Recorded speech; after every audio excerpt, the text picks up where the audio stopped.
Varsovie. Aujourd'hui, on prend l'avion direction la Turquie pour la Coupe du Monde de slalom. Un petit coup d'œil sur notre matos qui prend place avant nous dans l'avion. Service impeccable. Moi qui pensais prendre le personnel en flagrant délit de maltraitance, c'est raté. Ça m'apprendra à être mauvaise langue.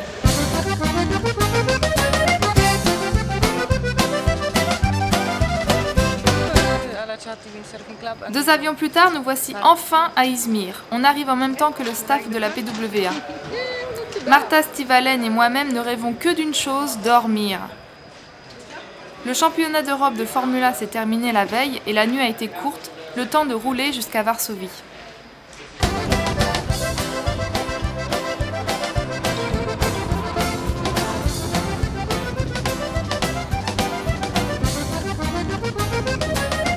Bonjour, en direct de Turquie où il fait beau, il y a du soleil, bref, c'est le paradis pour les windsurfers. Je suis ici pour la PWA, ça a commencé il y a 2 jours. C'est plutôt bien parti pour moi puisque je suis 3e en ce moment, hier j'étais 2e, donc tout va bien. Comme vous pouvez le voir sur la caméra, il y a du vent, j'espère qu'elle va pas tomber parce que vraiment ça souffle fort.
La Turquie est une étape difficile, 6 jours de course avec généralement du vent tous les jours.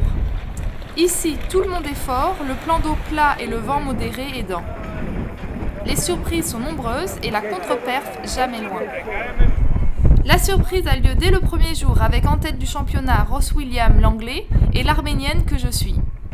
Il faut dire qu'après 3 semaines de Formula, j'ai l'impression de voler sur le matos de slalom, beaucoup plus petit et léger. Chez les hommes, Antoine Albo est toujours au top, mais peine un peu plus face à un Ménard supersonique. Son secret, le triangle dynamique, s'écarter le plus du gréement en position piquée. Essayez, vous avancerez peut-être comme le recordman de vitesse, qui sait. Björn enchaîne les erreurs, mais au final il est toujours dans le coup et se classe 3e. Depuis 3 ans, c'est le no rules en PWA. Pas de règles de course, ce qui provoque une certaine violence sur l'eau. Cela ne se voit pas sur les images, mais pour garder ou se faire sa place au départ et au jibe, tout est permis, comme les coups de wishbone très fréquents.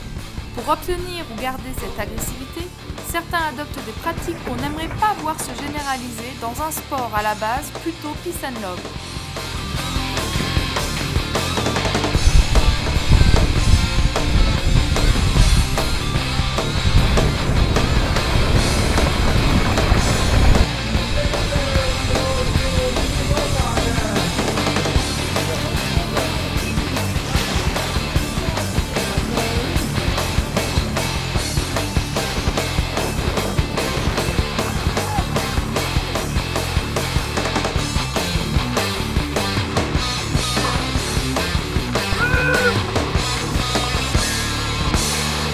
La révélation de cette étape est Pierre Mortefond, 20 ans et toutes ses dents, peut-être pas encore assez aiguisées puisqu'il nous raconte avoir un peu de mal à défendre sa place au départ. Ouais, parce que je me fais un peu marcher dessus souvent et coincer.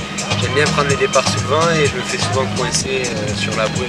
Chez les filles, la bataille bat son plein entre Karine Jagui et moi-même, tandis que Valérie Guibaudot reste un peu trop rapide pour nous.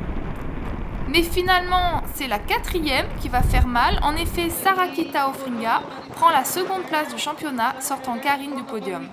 Cela faisait 10 ans que la Suissesse n'était pas descendue des marches.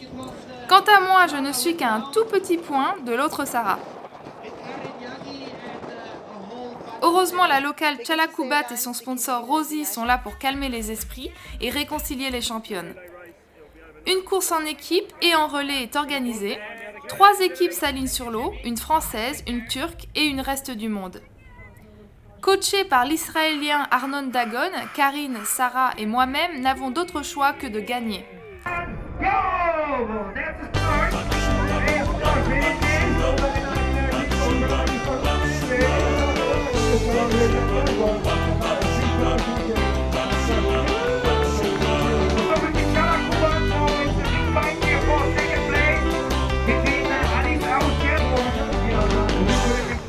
Et malgré l'explosion de la tétière de ma voile, nous remportons cette course, avec en perspective une bonne soirée pour fêter ça.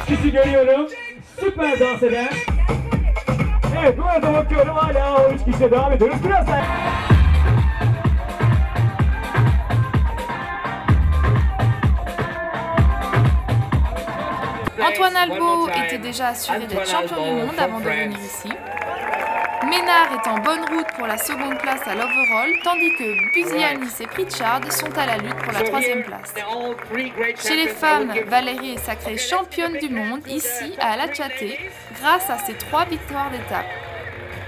Le classement annuel pour les filles n'est pas officiel car il y a de fortes chances pour qu'une finale ait lieu à l'Almanar du 14 au 18 octobre prochain.